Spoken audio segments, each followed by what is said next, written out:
और अब आपको सीधा लिए चलते उत्तर प्रदेश, जहां विभिन्न क्षेत्रों में उत्कृष्ट कार्य करने वाली महिलाओं को सीएम योगी ने सम्मानित किया है। इस दौरान संबोधित कर रहे हैं जनता को, क्या कुछ कह रहे हैं वो भी सुनिए। सफलता तो आपके पीछे पीछे घूमेगी, इसमें कोई संदेह नहीं होना चाहिए। और उनकी सफलता ने यह एक संदेश दिया है, जो इस सफलता हमेशा इस बात को मानते हैं कि कुछ नहीं होने वाला है। वह इन तीनों व्यक्तित्वों ने, नारी गरिमा की प्रतीक तीनों, जो सशक्तिकरण की प्रतीक, जो तीनों बहनें यहां पर उपस्थित हुई इस मंच पर हैं, तीनों इस बात की प्रतीक हैं कि नहीं, सब कुछ हो सकता है, बस एक सत प्रयास की आवश्यकता है। वे यहां पर आई हैं और यहां लखनऊ उनका घर है, लेकिन कार्य कर रही हैं सुदूर दक्षिण में, कर्नाटक में कार्य कर रही हैं। स्वाभाविक रूप से उत्तर को दक्षिण से जोड़ने का कार्य है। श्रीमती हेमोप्रभा सोफिया जी हैं, पद्मश्री से सम्मानित हैं, और आपने उनका उद्बोधन सुना है। वे असमिया में बोल रही थी, लेकिन उनके सारे भाव हर व्यक्ति समझ रहा था। भाषा बाधक नहीं हो सकती है हमारी संवेदनाओं को व्यक्त करने के मार्ग में, हमारी भावनाओं को अभिव्यक्त करने के मार्ग में। उन्होंने अपने क्षेत्र में कुछ विशिष्ट योगदान किया। कैसे हम अपनी हाथ की कारीगरी के माध्यम से अपने हुनर को एक मंच अपने प्रयास से दे करके अपने आप को सशक्तिकरण के एक मॉडल के रूप में प्रस्तुत कर सकते हैं, और वह उन्होंने करके दिखाया। वे असम से हैं। हम लोगों ने अनुरोध किया, वे आज हमारे बीच में आए हैं। मां कामाख्या धाम से आकर के वे आज उत्तर प्रदेश की राजधानी लखनऊ में पधारी हैं। मैं प्रदेशवासियों की ओर से उनका हृदय से अभिनंदन करता हूं। और श्रीमती रोशनी नादर मल्होत्रा जी से का भी, वे HCL ग्रुप की CEO और चेयरपर्सन हैं, और उनके द्वारा इस फील्ड में जो कार्य किया जा रहा है, जो बात उन्होंने एक सफलता की कहानी की अपनी बात कही। शिव नाडर फाउंडेशन अनेक रचनात्मक कार्यक्रमों को उत्तर प्रदेश के अंदर कर रहा है, चाहे सीतापुर में एक रेजिडेंशियल स्कूल का है, बुलंदशहर में है, अन्य अनेक फील्ड में। इस फाउंडेशन के द्वारा लगातार उत्तर प्रदेश सरकार के साथ भी और अपने स्तर पर भी, फाउंडेशन के स्तर पर भी अनेक सकारात्मक और रचनात्मक कार्यक्रमों को आगे बढ़ाने का कार्य किया जा रहा है। उन्होंने अपने उद्बोधन के माध्यम से सफलता की एक नई कहानी आप सबके सामने कही। ये चीजें दिखाती हैं कि हर एक क्षेत्र में संभावना है, केवल उस संभावना को समय से चुनना और फिर उस पर सरपट दौड़ पड़ना। अगर हम इस फील्ड में आगे बढ़ने का प्रयास करेंगे तो सफलता फिर कहीं भी आपसे पीछे नहीं रहने वाली है। और इस सफलतम कहानी की 3 प्रतिमूर्तियों को आज यहां पर प्रदेश की राजधानी लखनऊ में सम्मानित करके मिशन शक्ति के 4th संस्करण को आगे बढ़ाने का सौभाग्य मुझे प्राप्त हो रहा है। मैं इस अवसर पर तीनों अतिथियों का प्रदेश सरकार की ओर से हृदय से स्वागत और अभिनंदन करता हूं। हम सब जानते हैं कि सन 2020 में हम लोगों ने मिशन शक्ति का कार्यक्रम ऐसे समय में प्रारंभ किया था जब पूरी दुनिया कोरोना जैसी महामारी की चपेट में थी। उन स्थितियों में बहुत सारे लोगों को नहीं लगता था कि आखिर क्या होगा, लेकिन इस शक्ति को मैंने तब पहचाना था जब कोरोना कालखंड में, लॉकडाउन के दौरान भी और इसके उपरांत भी जब चुनौतियां आई थी, हर व्यक्ति अपनी जान बचाने के लिए भाग रहा था और उस समय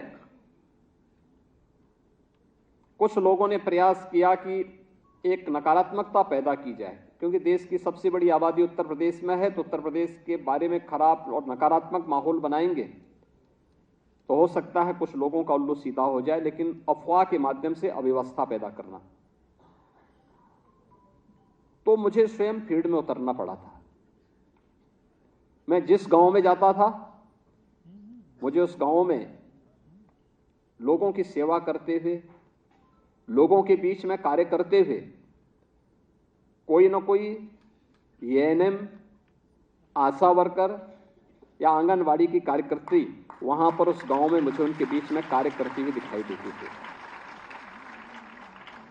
शहरी क्षेत्र में मैं देखता था हर व्यक्ति अपनी जान बचाने के लिए भागे भागे फिर रहा है, लेकिन नियमों का पालन करते हुए भी उस क्षेत्र में, ग्रामीण क्षेत्र में जाकर के एक एक व्यक्ति तक शासन की सहायता तक पहुंचाने का कार्य उस दौरान इन सभी बहनों के द्वारा किया जा रहा था। हमें लगा कि नहीं, अब इस कार्यक्रम को आगे बढ़ाने का समय आ गया है। उससे पहले हम कुछ निर्णय ले चुके थे, जैसे उत्तर प्रदेश पुलिस में महिला कार्मिकों की भर्ती हर हाल में 20% भर्ती होनी है। परिणाम क्या था? 1947 से लेकर के 2017 तक हमारे पास कुल जो पुलिस कार्मिक बचे थे उनमें से केवल महिला कार्मिक 10,000 के आसपास थी, और आज मुझे बताते हुए प्रसन्नता है इनकी संख्या बढ़कर 40,000 है वर्तमान में। ये 40,000 की संख्या, अब ये कार्य कैसे करें? ज्यादातर महिला होने के नाते उन्हें कार्यालय का काम दिया जाता था। हम लोगों ने कहा फील्ड में भी काम दो। कुछ फील्ड में देने की कार्रवाई शुरू हुई, लेकिन फिर भी उसमें कमी थी। तब हम लोगों ने कहा कि नहीं, एक महिला बीट पुलिस अधिकारी के रूप में उनकी तैनाती की जाए। वे गांव में जाएंगे, अवेयरनेस के कार्यक्रम को भी आगे बढ़ाएंगे, सुरक्षा संबंधी जानकारी भी लोगों के बीच में संवाद बनाकर के एक उसका पालन करेंगे, और देखेंगे कि महिला संबंधी अपराध में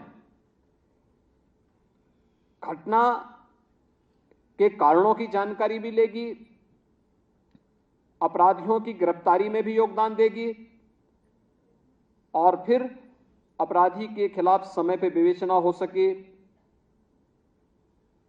चार्जशीट समय पे दाखिल हो सके, प्रोसिक्यूशन को हम समय पे आगे बढ़ा सकें, अपराधी को समय पे दंडित भी कर सकें। क्योंकि सब कुछ मिलाकर के जो कुछ भी हम कर सकते हैं एक सुरक्षित वातावरण में कर सकते हैं। इसलिए पहला वाक्य हमने रखा था मिशन शक्ति का सुरक्षा। सुरक्षा सबको हम देंगे, लेकिन सुरक्षा के साथ सेंध लगाने के लिए किसी को छूट नहीं देंगे। और सुरक्षा के इस मानक को ध्यान में रखकर के सबसे पहला कार्य यह प्रारंभ किया गया।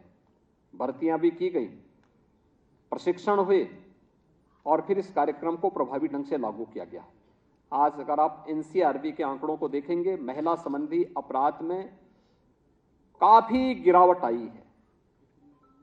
साथ साथ उत्तर प्रदेश ने प्रोसिक्यूशन को तेजी के साथ आगे बढ़ाया। परिणाम हमारे सामने है कि अपराधियों को सर्वाधिक सजा दिलाने वाला राज्य भी उत्तर प्रदेश बना, और प्रोसिक्यूशन को भी समयबद्ध तरीके से आगे बढ़ाने वाला राज्य भी उत्तर प्रदेश बना। सबसे बड़ा आबादी का राज्य था, स्वाभाविक रूप से चुनौतियां भी थीं, लेकिन उन चुनौतियों के बीच से रास्ते निकले। आज ये कार्यक्रम आगे बढ़ा, लेकिन अन्य फील्ड में भी कार्य होने थे। अन्य अनेक कार्यक्रम हुए, जैसे यहां पे बताया गया, अभी वर्तमान में 1 करोड़ परिवार ऐसे हैं जिन परिवारों को प्रदेश सरकार पेंशन की सुविधा का लाभ देती है, और ये पेंशन की सुविधा हर महीने उन परिवारों को उपलब्ध होती है जिसमें से 31 लाख से अधिक तो केवल निराश्रित महिलाएं हैं। प्रधानमंत्री उज्ज्वला योजना में 1 करोड़ 75 लाख परिवार ऐसे हैं जिन्हें फ्री में उज्ज्वला रसोई गैस के कनेक्शन उपलब्ध करवाए गए।